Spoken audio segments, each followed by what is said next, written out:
जय परमेश्वर।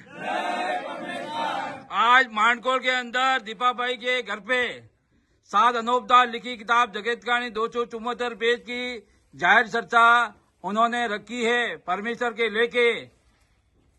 और सब मुंशी मुलाजिम दूर से पधारे मुंशी मुलाजिम देख लो भाइयों, किताब जगत कहानी चर्चा के लिए। जय परमेश्वर। आपका नाम शुभ क्या है? मेरा नाम दीपाबाई कांजीभाई सोलंकी। कहाँ के रहने वाले हो? मुकाम मानकोल, तालुको साणंद, जिलो अमदावाद। आज आपके घर पे सात अनोपदार लिखी किताब जगत कहानी 274 पेज की चर्चा रखी है ना? हाँ, परमेश्वर के लेके। परमेश्वर के लेके आप सब मुझे मुलाजिमों को बुलाया आपके घर पे। हाँ, आपका घर पे बुलाया। तो आपके हाथ में क्या है? किताब जगत कहानी 274 पेज। हाँ, आप पढ़ के सुनाओ तो थोड़ा बढ़ाओ। बढ़ाओ किताब मुखिता मौसम जगत कहानी अज तहनीफ सात अनूपदास मूत वतन मारवाड़। यह जगत कहानी इसको श्री अनूपदास पिंग पे छावनी हिरणपुरा में साफ के प्रसिद्ध किया था 17 अप्रैल सन 1909 जहाँ बैशाख 12/7/1965। परमात्मा ने नाम। जय परमेश्वर। किताब जगत कहानी 274 पेज। कौन सा आप पेज पढ़ रहे हो? 158। 158 पढ़ो थोड़ा जोर से।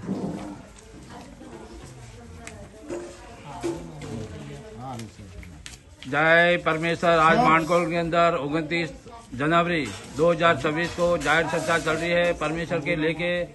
सो देवता लोगों इस किताब को पढ़ करके अपनी अपनी औलाद बचने के लिए बंदोबस्त करोगे भाइयों, जब जाके अपनी अपनी औलाद को अच्छी तरह से आराम मिलेगा।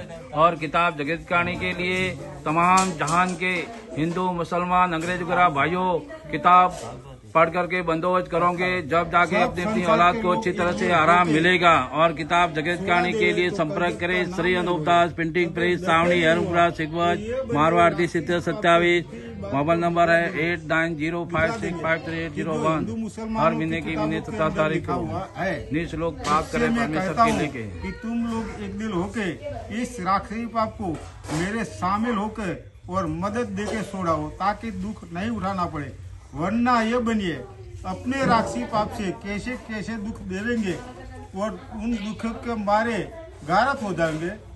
सो इन बनियों ने अपने राक्षसी पाप से ऐसी अक्ल खराब कर दी है कि जो हिंदू मुसलमान के दिल में ऐसा ही सुता है और किताबों को मानते हैं और कहने को नहीं मानते। सो इन बनियों ने ये कैसी अक्लमंदी की है कि जिस किताब में 13वीं 14वीं सदी का हाल लिखा हुआ है और कलजब होने का हाल लिखा हुआ है, वो किताबें बनियों के घर की चलाई हुई है। और नाम उन किताबों के अंदर हिंदू मुसलमान के बुजुर्गों को पहले से सल करके लिख दिए, जिससे हिंदू मुसलमान दोनों उन किताबों पर चल रहे हैं। तो यह कल का सब है।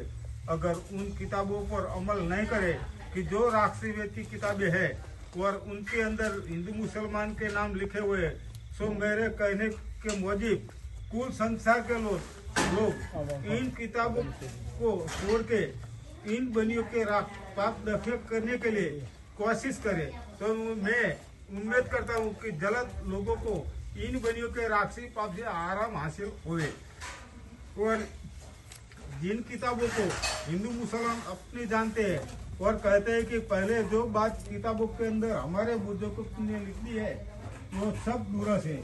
सो यह हिंदू मुसलमान का ख्याल झूठा है और कुछ बात नहीं है। अगर तो हिंदू मुसलमान के बुजुर्गों को ऐसा ही सूझता था तो उन्होंने ये क्यों नहीं लिख दिया कि ये 13वीं सदी का जमाना और कलुकाल का जमाना वो बनियों के राक्षसी पाप से होगा। फिर आप लोगों को ख्याल करना चाहिए कि ये कुल जाल बनियों का चलाया हुआ है। अगर तुम हिंदू मुसलमान के बुजुर्गों ने पहले से किताबें चलाई होती तो तुम्हारे बुजुर्ग जरूर इन बनियों के राक्षसी पाप को किताबों के अंदर लिख देते कि बनिए राक्षसी पाप अपना चलाएंगे और धन को खींच के अपने कब्जे में कर लेंगे और काल वगैरह डाल के संसार के लोगों को गारत कर देंगे। और इस तरह से बारिश होगी कि गिनती से नाच के दाने बिकेंगे। सो इन्होंने कुछ नहीं लिखा है। अगर उन्होंने बनाई हुई होती तो वो अपनी औलाद का ख्याल करके जरूर इन बनियों का जाल को लिख देते। इससे मैं अर्ज करता हूँ कि आप लोगों को खूब ख्याल करना चाहिए। पेज नंबर 159 जय परमेश्वर।